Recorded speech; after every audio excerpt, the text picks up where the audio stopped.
DBT, Distress Tolerance 6.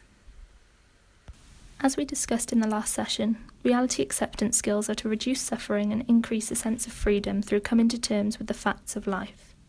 Accepting reality is accepting life as it is right now. In this session, we're going to look at willingness over willfulness. Willfulness is trying to control the world around you, or sitting on your hands, or avoiding when something is needed. Passivity is willfulness, not willingness. Willfulness is throwing yourself into trying to control events or people around you. It's trying to control experiences or avoid or escape from them. When you're being willful, you're denying life or refusing to be a part of it. This can mean giving up and sitting on your hands instead of doing what's needed in the moment. Willfulness is holding back, saying no, or most likely yes, but.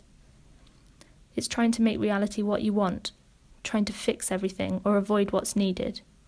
It's the opposite of doing what works. If you're being willful, you're more than likely focusing on ego, self-centered wants by saying me, me, me. This can also mean holding a grudge or bitterness. An example of willfulness would be when you try to force people to be different than they are, for example, for them to be more sensitive. Although you need work, you may refuse to accept jobs that aren't exactly what you want. Or you're lonely, but you avoid going to social events because you're anxious. Or you could be in pain, but refuse to do your physio because it's painful. Or maybe you don't practice your skills because they don't work. Willingness is the opposite to willfulness. Willingness is the readiness to respond to life situations wisely, voluntarily, and without grudges. It's complete openness to the moment and doing what is needed and what's most effective.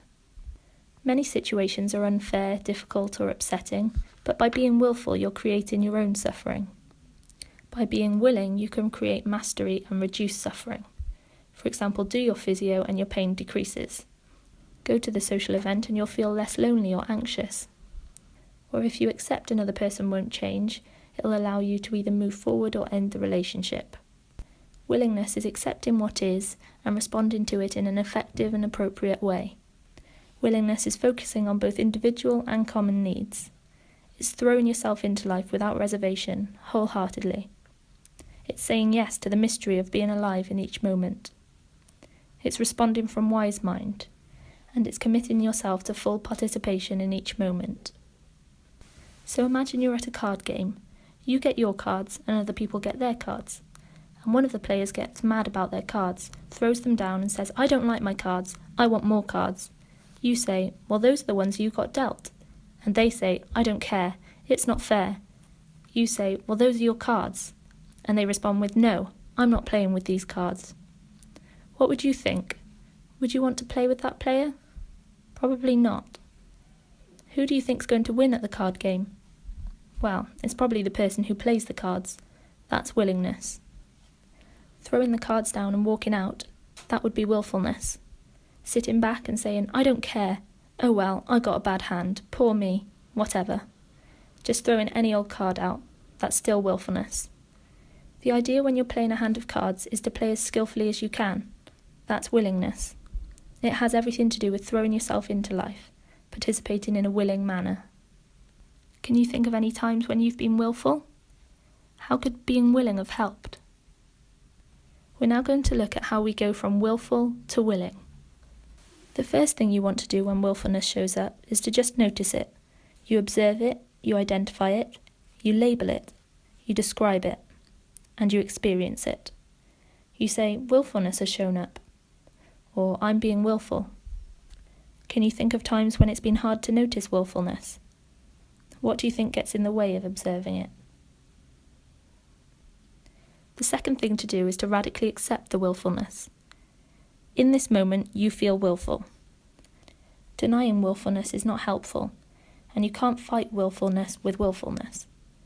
In essence, you have to love the willfulness. Be non-judgmental of it. Next, turn your mind towards acceptance and willingness. Turn your mind towards participating in reality just as it is. If you're having trouble getting yourself to turn your mind, that is, you want to do it, but your mind isn't turning, try half smiling in a willing posture. Relax your face, let your lips go up just slightly at the corners, and open your hands. It's hard to be willing with clenched fists. It's hard to be willing when you're grimacing and pursing your lips tightly. Half-smiling and a willing posture are opposite actions for willfulness. You can trick your mind into being willing using your body. Next, you need to ask, what's the threat? Usually, when willfulness is strong, there's a threat involved. We think that if we're willing, we'll lose something big or something terrible will happen which you won't be able to deal with. You deny it, push it away, and ignore it. For example, Jill hates her job, but she's afraid to apply for a different one. She complains about it constantly at home. Her family are adamant she should stop complaining or look for a new job. Jill is angry at her family for putting pressure on her. But when she asks herself, what's the threat? She realises that she won't be able to tolerate job rejections. Her family points out that her misery now is actually worse than any misery she will have looking for a job. She agrees and begins looking for a new job. Willingness is active participation in reality. Willingness is what you need to overcome a threat. Willingness isn't approval, and it's definitely not lying down and letting yourself get rolled over. Usually you'll find that even if there is a realistic threat, it won't be a catastrophe. You'll be able to use many other skills, like check the facts, problem solve, cope ahead, build mastery, and so on, in order to avert a catastrophe. Next, we're going to look at half-smile and willing hands. Half-smiling is a way of accepting reality with your body. Emotions are partially controlled by facial expressions, so by adopting a half-smile, a serene, accepting face, people can control their emotions somewhat. For example, they can feel more accepting if their faces express acceptance. Half-smiling when thinking about someone you dislike might help you feel more accepting of them, or more understanding. So how do we practice half-smiling? Relax your face, neck, and shoulder muscles, then half-smile with your lips. Try to adopt a serene facial expression, relaxing your facial muscles. It's not necessary that anyone else sees the half-smile, but that you feel it. The half-smile is a communication to your body, brain, and to yourself, not to other people. For example, imagine you're at a party where you don't want to be. Put on a fake smile as if you're trying to make everyone think you're enjoying yourself. Now stop, relax your face, and start with your forehead. Go down to your lower jaw, turn your lips up at the corners, just until you feel it. Can you feel the differences in the two smiles? In the first example, when your face was tense and you were grinning, you were sending your brain two conflicting messages. This is awful, and this is nice.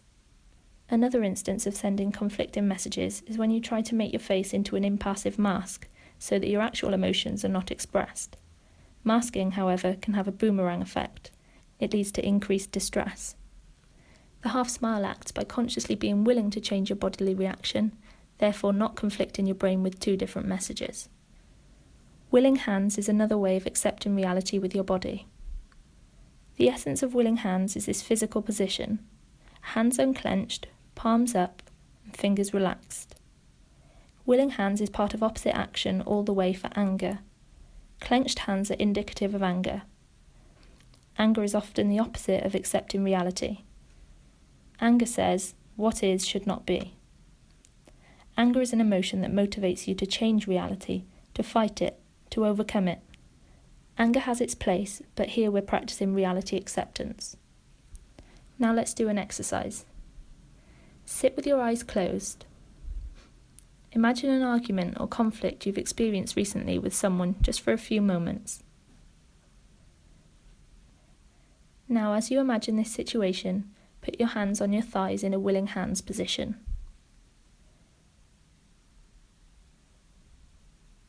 Now open your eyes. How was that? As acceptance goes up, anger will go down, and a sense of understanding and peace will increase. There's many ways in which we can practice half-smiling and willing hands. Some examples might be when you first awake in the morning, or during any free moments you might have in the day. You could do it whilst listening to music or when you're irritated. You can do it whilst in a lying down position or whilst sitting. Or you can do it whilst contemplating a person you dislike. The key to the half-smile and willing hands is practice. At first you might be a bit shy or feel silly when you try it, but stick with it and practice with an open mind.